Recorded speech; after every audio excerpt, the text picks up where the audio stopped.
ntakiri muva yarasutse ni muzima fise imana fise umusigamye mpande zose ankikije n'urukundo.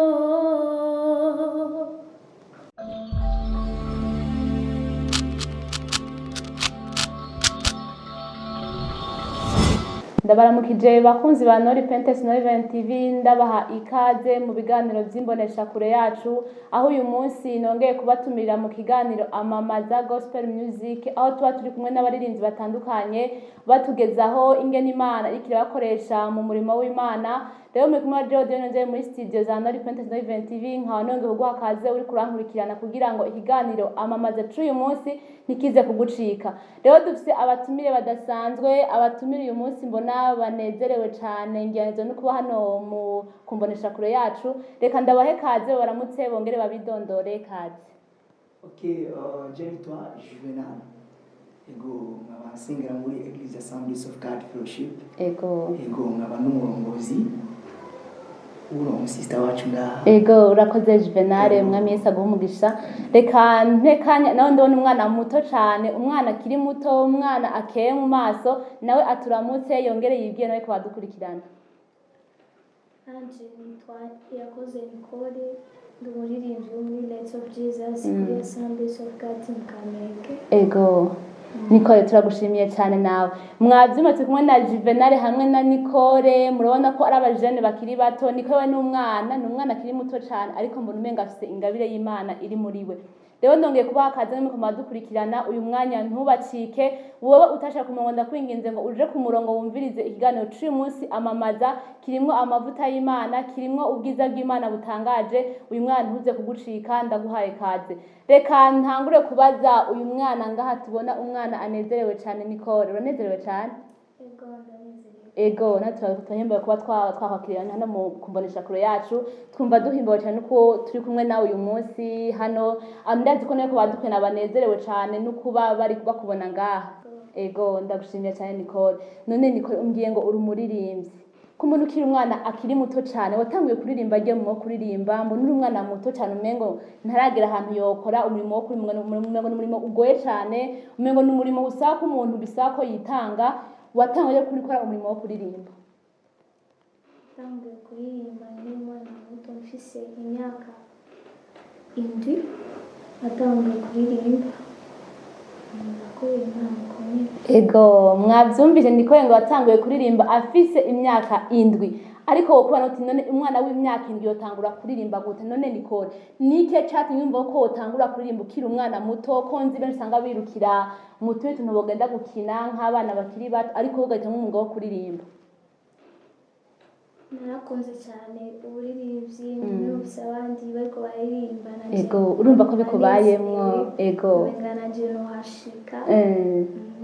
Ego nivyo cyane. Wambwiye ngo wareze uyu mwana akiri muto, umwana afise kazoza cyane, uriko uramurabona ko afise kazoza imbere yiwe. None wewe nikihe kintu wabonye muri uyu mwana usho guti uyu mwana reka ndamukurikire ndamurere, ndabona ko afise ingabire y'Imana? Nikihe kintu wamubonyemo? Jewe icyambere uyu mwana yari umwana akiri muto cyane rwose. Bisanzwe bakuru be nibo twasanze turirimbana. Ego turirimbana muri korali y'abana, gusa cyane ari umuyobozi wabo. Gusa we kenshi bakunda kumuzana kujya kumusanga wewe nka example ufise umutonya wawe muri repetition, kamutwara gusenga, mutwara mu repetition. Nawe nyine rero kujya ku muri we ngira ikintu Imana yari yashize ngera afise ingabire muri we.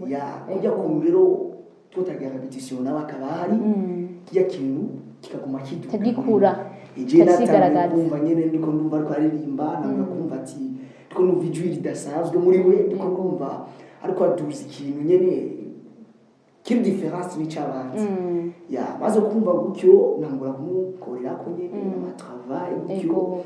Nibo karo musi kubera akiri muto cyane rwose namwishe turababwiraho Yego wacarari kirakira umwana muto cyane. Nabwo yakora amasuku kuko kurira me kuko igihe uriko urakora travail hari igihe bishika iyo washitse ahantu akaruha harengeye amaso ucumengo nyene sinzi yego we gusa bivaye n'ukuntu yari amaze kubikunda kandi yabona ko abandanije yakunda kuririmba cyane n'ingabirire yari muri we ni kuvuga ko ari don yari afise muri we ego yarakunda cyane rwose travail yitaho ngo birababaza iki ahubwo yitaho kumenya kuririmba ego urakoze cyane reka nsubire mbaze Nicole nawe uyu munsi ndamubaza utubazo twinshi aze kwihangana kuko ni umwana twese yadutunguye tubonye imirimo ariko arakora. None Nicole wowe umaze gushika mu murimo wo kuririmba umaze kubibamwo niyihe nyungu wasanzemwo kuririmba ukiri umwana muto ni kihe kintu mvuga ikintu nacungutse maze gutanga umurimo wo kuririmba? sanze inyungu yo gukorera Imana inyungu nyene nziza korera Imana ubikunze ukora nyene ufise umutima ubikora wumvise umwete muri kandi kumva ko binezerewe muri wewe ego niyo mpamvu naje nyene byarangyohera cyane mbonye abandi bariko bararirimba ego none Nicole ko mbona wari ukiri umwana muto umwana w'imyaka ndwi ni kuvuga ngo abatanguye nibaza ko nko mu wa mbere primaire abavyeyi barakorohereje ntibavuga bati Nicole umwana wacu ngo agiye kuririmba duhava he bakwiga duhava tugora mu bundi buryo ntibace gushwanira muhira?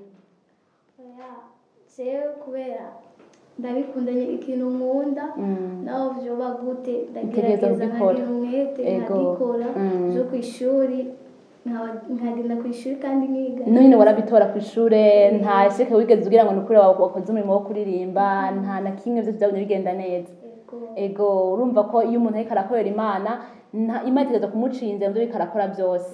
Ego none Nicole twarumve indirimbo imaze gutungura abantu benshi cyane bakubonye uri kurayiririmba bavuga ati uyu mwana dukeneye kumubona natwe n'amaso mu yandi. Ndazi ko uyu munsi ahaneze ko uri kurabwa n'abantu benshi cyane uyu munsi bari barundi igicika cyinshi bazi ko uyu munsi uza kuba turi kumwe nawe muri studio. None Nicole irya ndirimbo kugira wiyumvire kuyisubiramo nka kurya uri umwana muto abantu benshi bakuze byarabananiye benshi byaranse wowe byagenze gute? kugira ndayisubiremo kubera nyene nkunda indirimbo za Dudu cyane ndayumvise numva nyene naje mpezagiwe niyo mpamvu naje naciye numva umuntu arafasha ndashaka ndayikore. Ego rero dushaka abeko badukina mvuga uti jewe Nicole namaze guca muri Nord Pension TV udushirire mu gahogo ariko badukwena bumve ko basubire kwibuka yuko Nicole ari kumwe nabo udushirire mu gahogo mu ndirimbo yaraciye inzira bumve nabo by'ukuri ko uyu munsi kumwe na Nicole muri studio. Ego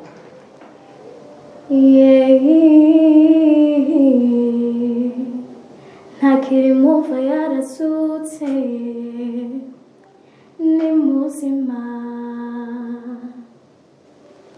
fise Imana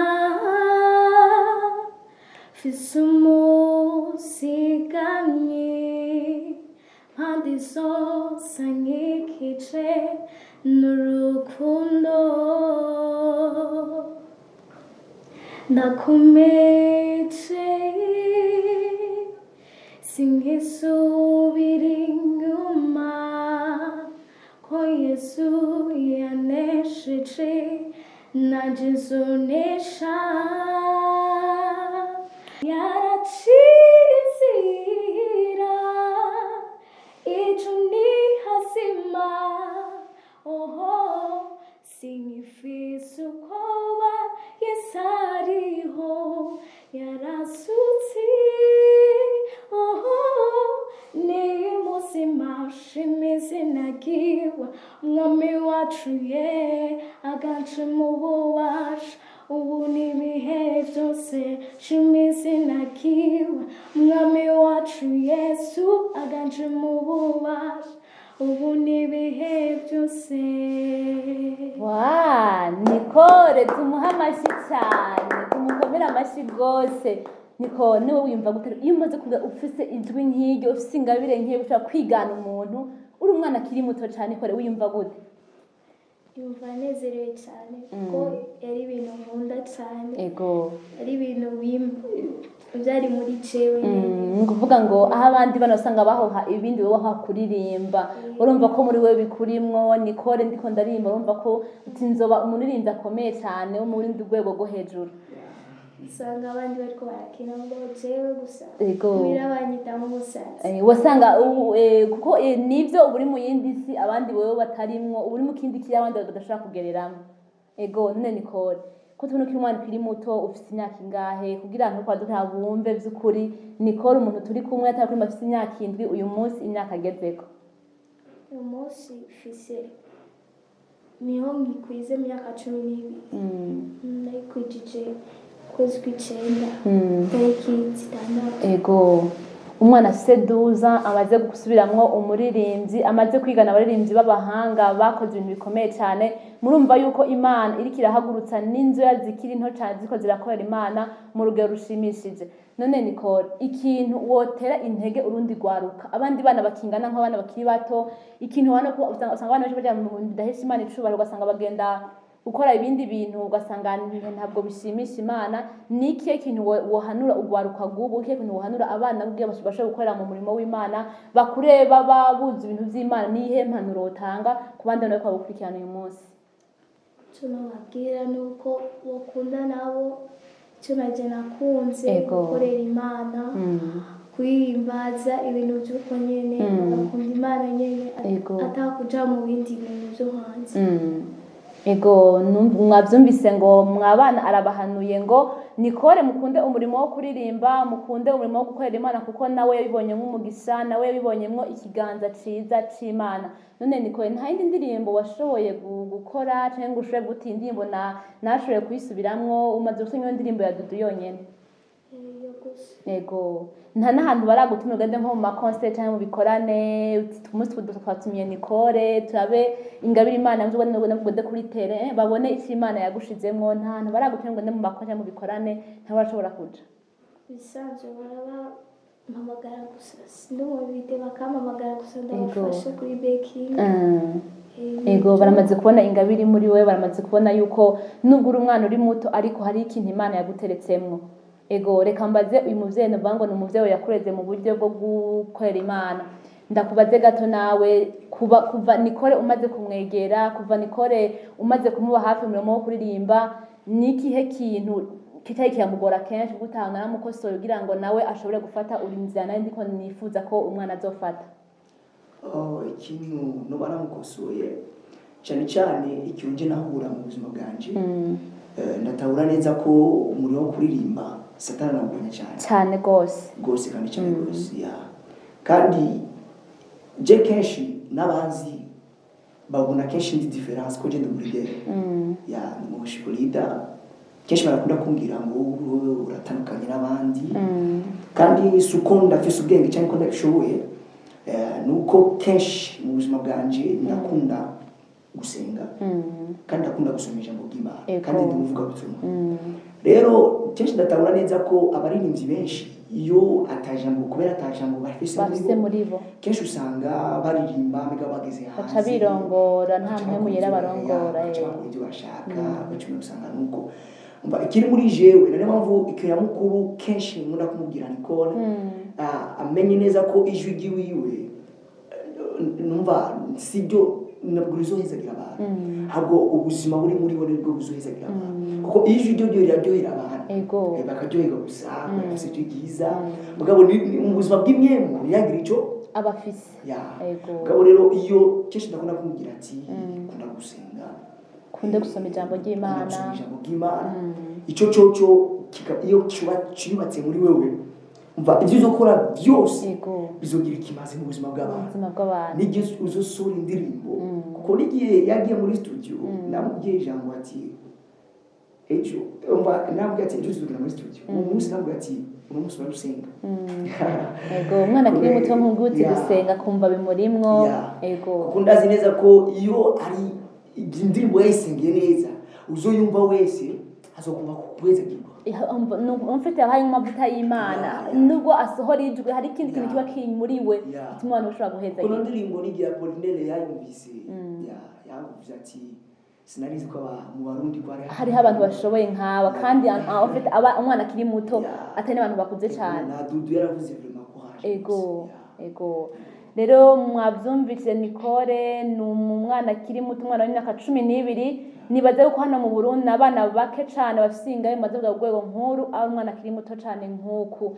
None Nicole, nashaka mbere ko turangiza, nashaka uhanure abana bakiri bato nka wewe, impanuro bahaye uti jewe kwa nabonye umurimo w'Imana, nahabonye amavuta y'Imana, nahabonye ikiganza ciza c'Imana. Uhanure abana bakiri bato nka wewe, abana bagenda muri Sunday school, ego bagenda bakamugabo ntabwo usanga avuga ati je mfise vision iyi ni nshaka gushikako.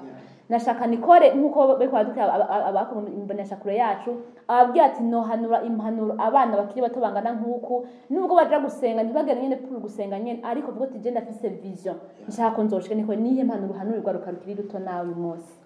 Cyo bahanura kuko naje natanguriye muri Sunday school. Cyo no bahanura bagakunda gusoma ijambo ry'Imana, bagashimikira ku jambo, bakunda naho kuririmba, bakagira amatravaye, bakarondera ibintu nyene byo kuririmba. Nico ugusana. Hama ndakubaze akandi kabazo ka nyuma Nicole, umva wenda ko tubazo twinshi kuko nanezerewe no kuba tugufite hano natwe mu kumbonesha kure yacu. Nicole, umwana w'imyaka 12, umwana akiri muto, niyihe vision ufise muri imbere muri kazoza, niyihe migambi ubona uzoshikako niwagira nk'imyaka nka 20-25? Dudu akuvuga ati Nicole ni umwana y'indimbo yandi afite imyaka 11, uyu munsi ageze ku ntambwe, niyihe ntumbero ufise muri kazoza kawe? Intumbero ufise si yo kumenyekana ngo abantu bose bamenye, mugabe intumbero ufise niyo gukwiza inkuru nziza y'Imana, abantu bose ukuwagura ubwami, abantu bose bamenye Yesu ariyo, yani bamutahure, bakire agakiza izuko. Ego ndabashimiye cyane. Reka mpereze kuri uyu muvyeyi ndamubaze nawe iyindi mpano yotekera nawe abandi bana urundi gwaruka. Ndazi ko afite abandi bana benshi bari mu ishengero canke mu yandi mashengero atandukanye bari hano mu bakora indi mirimo itandukanye, nawe ndamusabe atange nk'impanuro, avuga akajambo ka nyuma yoherezako. Ikinyamukuru muvuga cyane ku bana, abantu benshi nk'abaririnzi benshi cyane ino muri no n'abana kenshi usanga ari mu 18 ans, mu 18 ans cyane kenshi rero benshi usanga baba bariko bariga kuririmba cyangwa gukorera Imana, muri bo ariko akunda nyene kwinezereza, umengo ni ibintu nyene kugira ngo naje bambone ko amenyekane, tubone ko jewe ndirimba ndi umwana muto. Kameme rero nk'abantu dusanzwe ko Kristo yavuze neza ngo abagisha nibo bamubaje ikibazo ati ko twabukurikiye tuzoronka iki? Arabwira ati muzoronka byinshi, ntawuhevye byose murikiye akazocumbusha umurengera cyane gose, muzoronka byinshi kandi nibirenze. Mani majambo no mukurikirana n'umutima, kuko Imana byatubwira ngo Imana burya iraba iby'inahacu mu mutima wacu. Rero uyu mukurikiye kandi atari ukurondera ikintu kanaka cyane kubera winezereze, burya irabibona mu mutima w'umuntu yabibona nyene. Rero nk'aba mugaruka cyane gose, ntibirukire kumenya kuririmba cyane ntibirukire kumenya byose ni byiza, kuko kumenya kuririmba ni byiza, kuko najewe ngaha ndabizi kandi naho naramenya cyane, gusa bijya bikenzi ndabizi kane kubisabikanya n'abandi. Me gusikanya mukuru mu buzima benshi usanga ikintu cyo gusenga umengo sici wabo, nigiye bari muri eglise hakagira igihe kijambo baca basohoka. Umuntu umwe ejo ndero katwa arudo mu musicien, ko avuga ati abamisicien benshi bararaba indirimbo z'abazungu bakanezerwa ngo zameze neza, bo nibamenye ko basenga. Burya nimba biduhizagira kandi katuryohera nuko bari gusenga cyane gose, nabo nyene bakunde gusenga kandi bakunde gusomisha mu Imana. Ivyo ibindi byo kandi cyane gose bashirikira ucitwa icyaha kuri habo.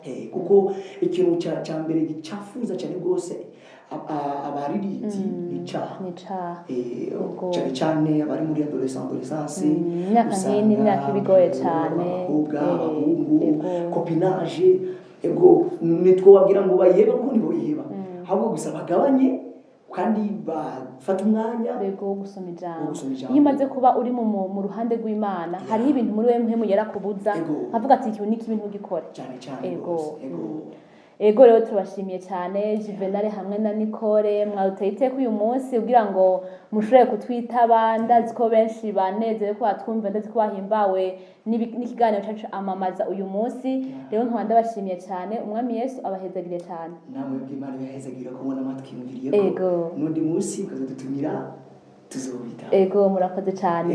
Rero nongeye ndabifuye namwe ko mwadukurikirana umunsi mwiza mwahimbawe na Nicole hamwe na Juvenal.